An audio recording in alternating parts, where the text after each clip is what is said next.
Moja mama mi minula hovorila, že Sofia, ty si vždy mala rada peniaze a je to tak. Vlastne už keď som vyrastala, tak som sa vždy hrala s tým, že som si kreslila peniaze, obchodovala som, robila som biznisy, že som si šporila a takto. A mala som k tomu nejaký blízky vzťah. A tak ma napadlo, že Mirka, ako si to mala ty ako dieťa?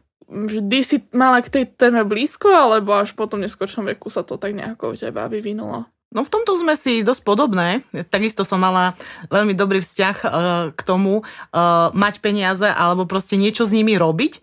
Ja si spamätám ešte niekedy úplne také tie začiatky, že ako začínali tie moje obchodné skúsenosti prvé, tak v jedno leto nám s mojou sesternicou skrzol super nápad, že teda poďme nejak si tie peniaze zarobiť a my sme v podstate nejakým spôsobom nachytali motýle, aj slimáky sme nahľadali v prírode a potom sme to predávali ďalším deťom. Takže v podstate ten biznis začal niekde s takýmto obchodovaním. Už vtedy som rozmýšľala, že ako niečo proste zobchodovať, predať, vymeniť za viac a vždy ma to tak lákalo. Ja som mala prvú svoju kariéru obchodu, trošku neskôršom možno veku, ale mala som 5-6 rokov, kedy sme boli v prvej triede, 6-ročný, nie? A pamätám si, že som kúpila bonky vo Freši, také tesne pred zárukou, úplne za 100%. A prišla som do školy a som ich predávala za dvojnásobok. A to bol môj prvý biznis. No a potom, keď som niečo zarobila, tak som zistila, že kupovať tovar je také, že fajn, ale o mnoho viac vieš zarobiť za služby. Uh-huh. Tak som začala predávať masáže. Tak to som tak celú rodinu za 2 eurá masírovala. To si pamätám, že chceš masáž, tak 2 ečka. Tak to bolo, tak mala som pocit, že som si tu zaslúžila. Aj okolie, rodina si tak na to zvykli. Že si pochvaľovali teda? Pochvaľovali si, áno. Takže mala som taký biznis a vtedy som pochopila ten rozdiel medzi tým, keď predávaš službu, potom know-how a produkt. A to už vlastne v takom skorom veku som na to došla tým, že som skúšala rôzne veci. Ešte úplne vlastne prvý biznis bol, že som s mojou sesternicou robila divadelné predstavenia pre rodinu, kde sme vyberali peniaze. Sme si vždy pripravili nejaké predstavenie a mali sme kasičku a keď nám chceli akože prispieť, tak sme zbierali peniaze, ktoré sme si potom rozdierovali. To si tiež pamätám ako biznis plán. Mám ten nejaký obmedzený čas a ja potrebujem ho vymeniť za čo najlepšiu protihodnotu. A to mi presne pripomenulo tiež príbeh, keď som ja začínala s prvými brigádami. Keď máš možno tých 13, 14, 15 rokov, môžeš ísť na nejakú brigádu. V tom čase sa platilo 20-25 korún na hodinu. V podstate boli to brigády typu nejaké vykladanie tovaru, možno niekde do Teska, alebo ja v podstate som viac taký ten ekonomický, technický typ, no a ja som sa nechala ukecať spolužiačkou, pretože ona vraví, že mať ten ako kurz Červený kríž, tak si vravím, že aha, počkaj, že veľmi, akože nešla som tým medicínskym smerom, ale kurz na Červenom kríži som si teda spravila, pretože my sme potom chodili v tom čase na brigádu za nejakých 100 korún a to bolo akože 4-krát lepšie platené a pritom si nerobila v podstate absolútne skoro nič, ako dohľad na rôzne také eventy, akcie alebo športové podujatia, kde v podstate, keď sa niečo stalo, tak si povedzme tých futbalistov ošetrila, dala si tam nejaký obväz, nastriekala nejaký proste sprej dezinfekčný, sedela s ním, či mu nič iné nebude, také tie základné 5T. Čiže v podstate ja som už vtedy takisto hľadala spôsob, ako sa dostať k tým peniazom efektívne. Teraz spätne, keď nad tým premýšľam, už vtedy som vlastne strategicky uvažovala, že do čoho sa pustím, za čo ten čas vymením, tú hodinu, či za tých 25 korún, alebo za tých 100 korún. Toto je veľmi dobrá myšlienka. Minulé som sa presne o tom bavila s kamarátom, ktorý je hodne mladší odo mňa a veľa trávi času na sociálnych sieťach a prišiel s tým, že on bude robiť dropshipping. Že jednoducho bude nakúpať veci na AliExpresse a bude ich tu predávať. A že našiel si taký produkt, že perfektná vec a že tamto kúpi za euro 30, tu bude predávať za 5. No ja viem, že je to úžasné. No a ako to plánuješ robiť? Aký máš rozpočet na marketing, aký máš rozpočet na skladové zásoby, ako rátaš so zákazníckym servisom, čo budeš robiť, keď ti to budú reklamovať. A tak som mu to začala proste celá vypočítavať. A on taký zostal zarazený, že nad tým nepremýšľal a že no a keď to takto budem rátať, tak sa mi to vlastne vôbec neoplatí. No a to je presne to, čo ti prinesú tie skúsenosti, keď začínaš od nuly. A možno som ušetrila tie peniaze, ktoré by za to minul, lebo ty, ak nemáš tú skúsenosť s tým obchodovaním, tak všetko ti príde ako veľmi dobrý nápad.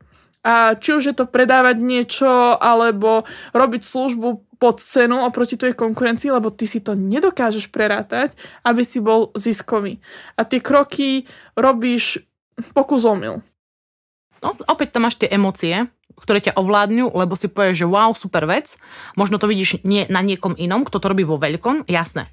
Keď to máš úplne v iných objemoch, tak vlastne aj tie náklady môžu byť alikvotné k tomu zvládnutelné, ale ty keď to začneš robiť v nejakom menšom, tak tie náklady niektoré ťa môžu tak pohltiť, že vlastne automaticky si v strate. A o tom je aj možno to, že keď také tie prvé rozhodnutia zo života, ja strašne veľa mám klientov, ktorí, keď už prídu tú hypotéku si konzultovať, tak v tom prvom analytickom nejakom formulári, ktorý spolu vyplňame, zistíme, že ten klient má 20-25 tisíc potrebný úver a pýtam sa, že OK, že čo ste za to riešili, alebo že na čo tie peniaze boli možno použité, no tak na čo iné. Prvé auto, už len postupne stále ten klient to refinancoval a možno z 15 tisíc má dneska zrazu 25 tisíc, lebo stále čosi, ono to tak býva, že stále nejaký problém môže nastať a vyriešim to tým úverom. No a vlastne to sú tie prvé rozhodnutia. Čiže možno povedz ty, ako ty si to mala, keď si možno skončila školu, že či si išla do banky, alebo ako si riešila tie prvé finančné rozhodnutia? Ja som mala veľké šťastie v tomto. Aj tým, že som z rodiny, kde otec je podnikateľ, tak ja som mala vždy to podnikateľské zmýšľanie. Moja prvá investícia, kde ma založil otec, bola kúpa fotoaparátu a všetky peniaze, ktoré som mala, išli do podnikania môjho prvého. Takže ja hodnotím teraz s časom, že to bolo veľmi dobré rozhodnutie. Buď investovať do biznisu, tie prvé peniaze by som určite odporúčala mladým, alebo možno investičného bytu, niečo takéto. Veľmi veľa záleží od toho, z akej rodiny ste, do akej miery vás rodičia vedia podporiť. Ale ja v dnešnej dobe toto nevnímam ako prekážku. Lebo keď vidím, do čoho sú schopní rodičia investovať, alebo do akých škôl vedia deti posielať, tak tento argument, že rodičia mi nepomôžu, už málo kedy funguje. Aj u nás. My hoď nie sme krajina, že by bol tu náš taký vysoký životný štandard, ale napriek tomu všetkému sú naši rodičia stále nastavení na to niečo tým deťom dať. A už je to o tej šikovnosti toho dieťaťa, ako tie peniaze, ktoré od tých rodičov dostane, využije. Či využije na to, že si vyberie nejakú školu, ktorá bude investíciou do budúcnosti. Tam zase odporúčam si vybrať skutočne dobrú školu. Nielen školu preto, aby som mal vysokú školu. Alebo už si nájde biznis, kde tie peniaze zhodnotí, čím si vybuduje cestu do budúcnosti. Takže ja som určite nepremýšľala nad tým, že si kúpim auto. To bolo úplne pre mňa nepodstatné v tom čase. Presne ako vravíš, tá mentalita a tá kultúra je nastavená proste tým srdečným spôsobom, proste odovzdať tým deťom niečo, dať im. Ale aj keby človek nemá tú možnosť, lebo nie každý má rodičov a nie každý má obidvoch rodičov, tak je tam stále ten priestor, keď si človek nájde prvé zamestnanie, dokáže si odložiť tie prvé peniaze, dokáže možno aj naozaj osloviť tú banku a zobrať si nejaké prvé investičné peniaze, aj keď na úver.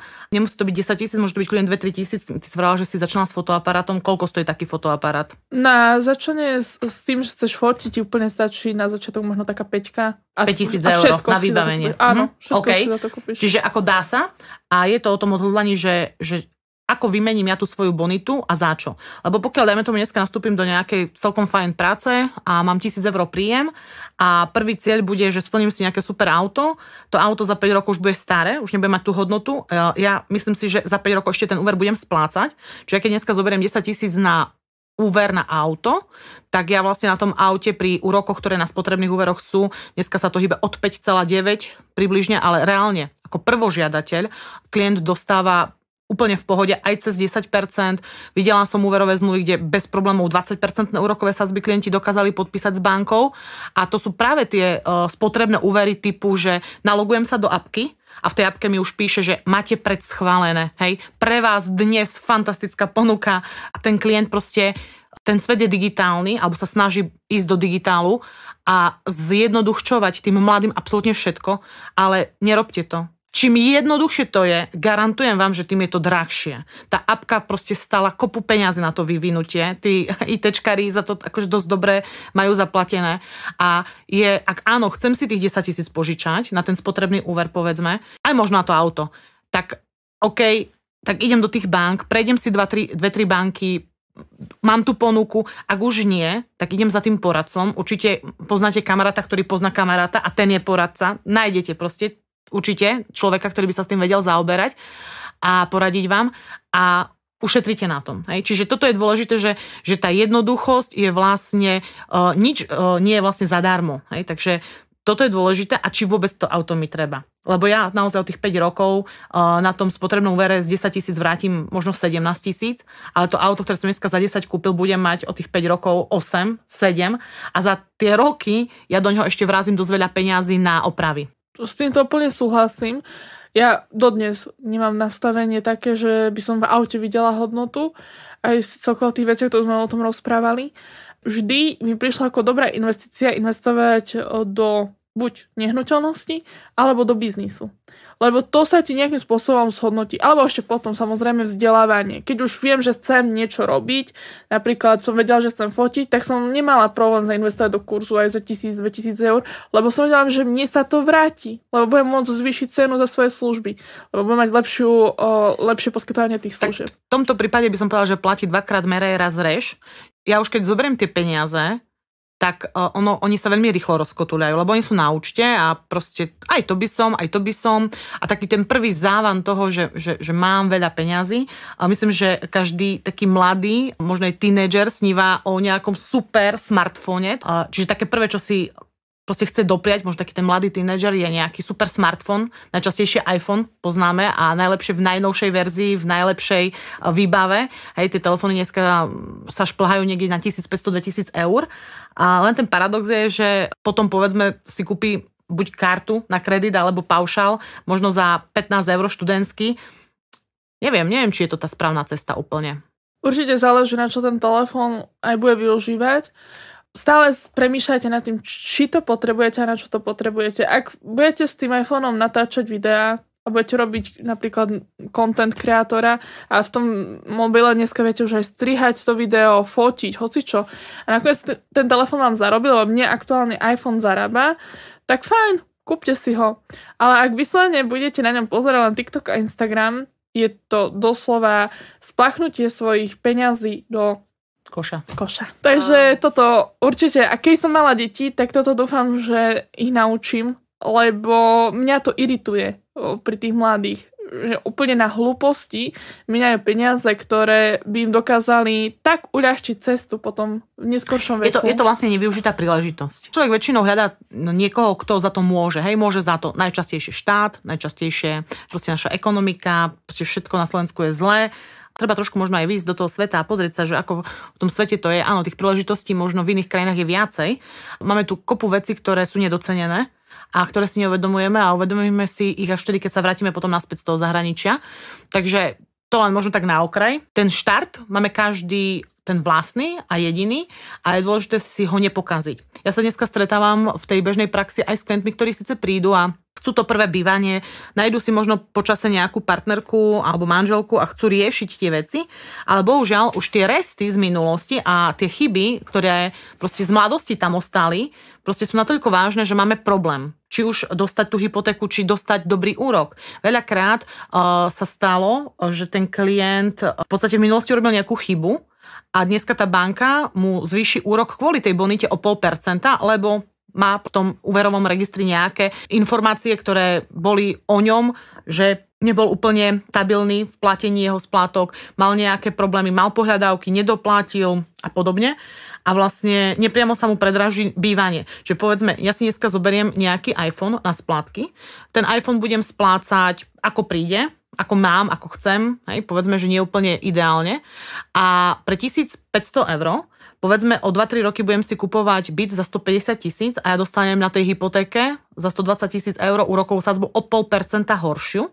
Čiže ja v podstate ten iPhone preplátim niekoľkonásobne krát, ak by tá sadzba bola len na 5 rokov, hej, čo štandardne je zvykom na tých 5 rokov si to fixovať dneska, aj z toho pohľadu, že keď predávam tú nehnuteľnosť, tak neplatím daň zo zisku pri predaji po 5 rokoch. Pri 120 000 000, 0,5% je okolo 600 eur, za 5 rokov je to 3 000. Ja ten iPhone dvakrát preplatím na tom, že som vtedy to nesplácal na čas. A možno mi ho ani nebolo treba toho.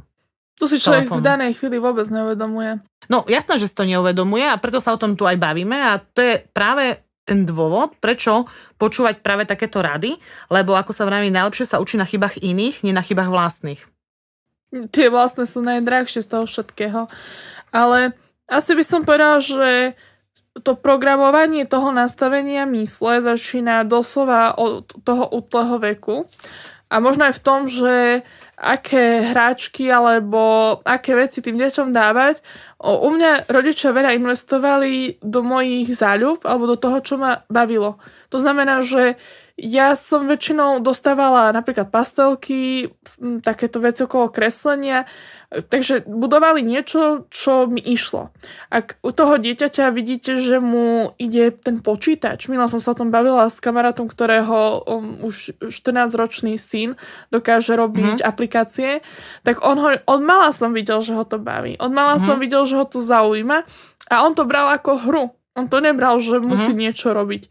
A keď do toho ten rodič investuje, tak hoď to dieťa sa aj baví, tak sa učí. Učí sa robiť niečo užitočné. A zvyšuje vlastne tú schopnosť. Áno, svoju hodnotu, svoju schopnosť.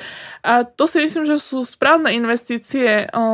Namiesto toho, aby ste tým deťom kúpili nejakú blbosť, nejakú hráčku, ktorá nedáva logiku, alebo PlayStation, investovať do toho, čo mu naozaj bude v budúcnosti zarábať. Ja som veľmi rada, že tie soft skills som si vybudovala už v tom detstve. Rodičia ma posielali na súťaž, že mi platili doučovania a takto. A dnes vďaka tomu zarábam. Hej. Predávam to ako službu a nemala by som to, keby som namiesto toho pozerala, ja neviem, Disney Channel alebo niečo takéto. Jasné.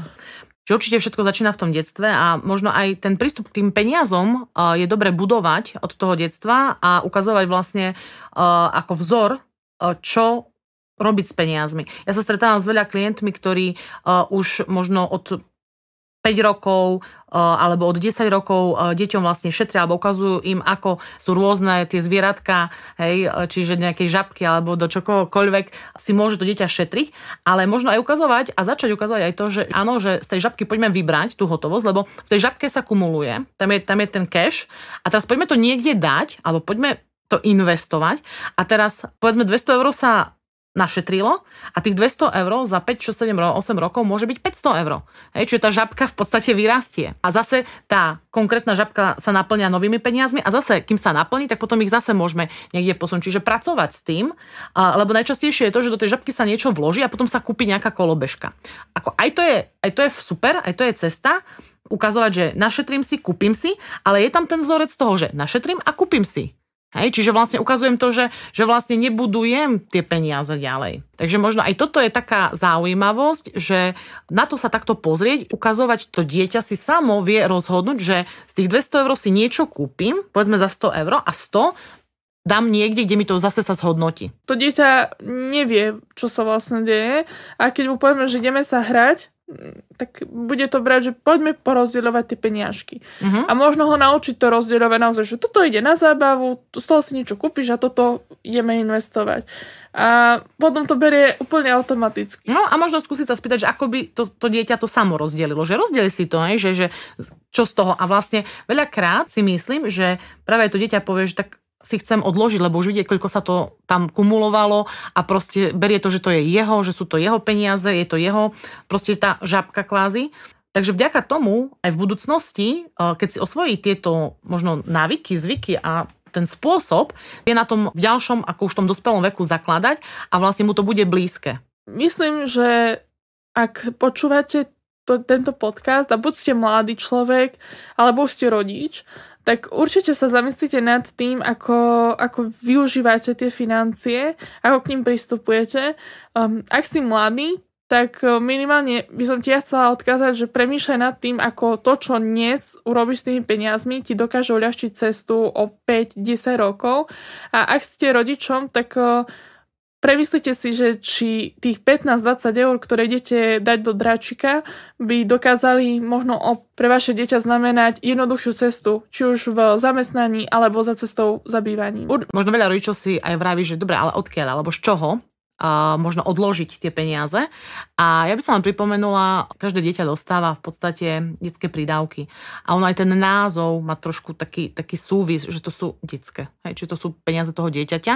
Ja predpokladám, že ak je priestor v tom rodinnom rozpočte, tak tie peniaze sa odložiť vždy dajú. Neviem, či ak nás niekto počúva, či vy ste mali možnosť dostať od svojich rodičov nejaké peniaze na ten štart do života.